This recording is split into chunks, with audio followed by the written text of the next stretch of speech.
So about 3 years ago, I did a similar video to this, where I cut a bottle using the Kinkajou and just showed how long it took to actually cut a bottle, start to finish.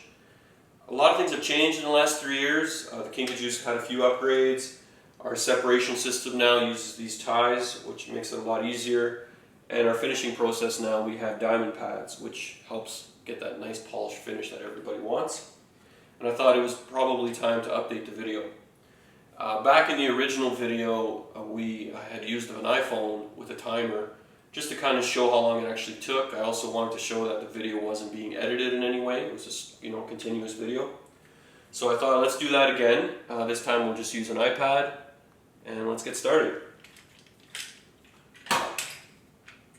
First step is to just get the Kinkajou placed on the bottle where you'd like that score line to be.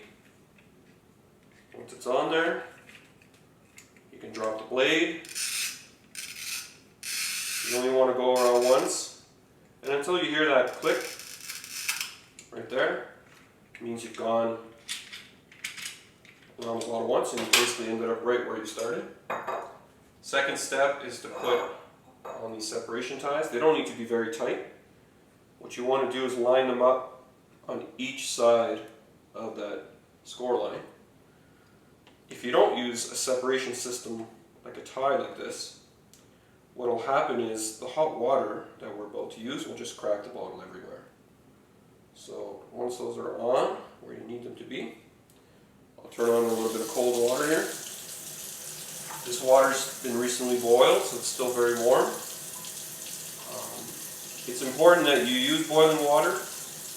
What will happen is, if the water's not hot enough, it's not going to stress that score line, and you'll basically go back and forth, and it just won't separate. So we found boiling water, cold water from the tap does the trick. So you don't need a lot of water. As you can see, I'm barely pouring it. It's more just to take the time and slow the heat up the bottle. I'll put it under some cold water. The thicker the glass, the more times you need to do this hot-cold process. This bottle here, I would say, is, it's not super thick, but it's also not really thin. Probably the average type of bottle. We'll go around again. So I like to place a paper towel or a paper towel at the bottom of the sink, just in case this top piece just decides to fall off when you're doing this, just like that, so it doesn't break.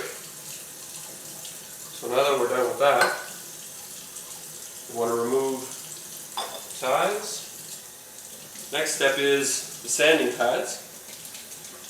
So we start with the 60 grit, and it's more just to get rid of that edge and get that nice beveled look that you want. You got to do this with water, otherwise it creates a dust that you don't want to breathe in. Plus it's just a lot easier with water. Once I'm done the outside edge, these pads are curved, so I'll do the inside edge, makes it nice and easy.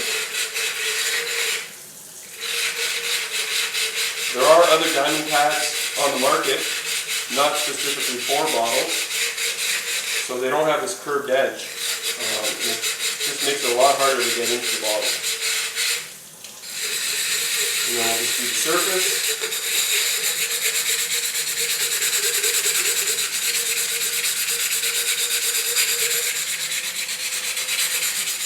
Probably good there.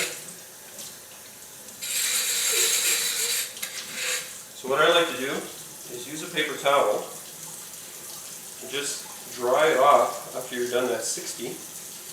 And you can tell right away if there's a spot you missed, it's kind of really shiny. Probably not showing up on camera, but I missed a spot right there and there. So I will just run over it again.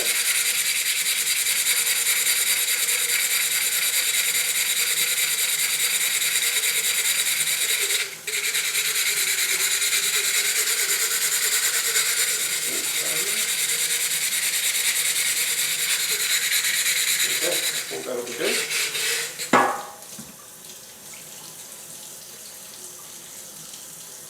Okay, all gone. Second step, use the 400 pad. This one's a lot quicker. Now we're just smoothing out that original polish and that beveled edge that was created by the 60 grit pad.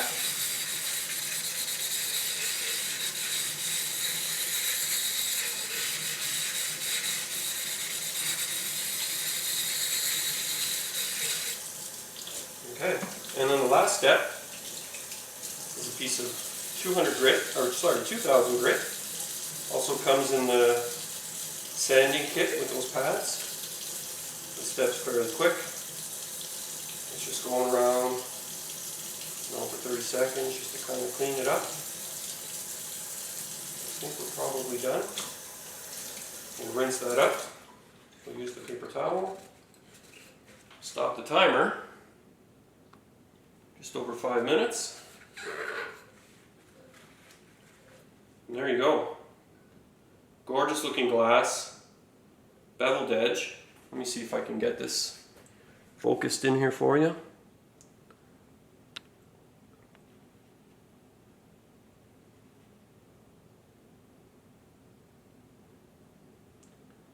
Just like that.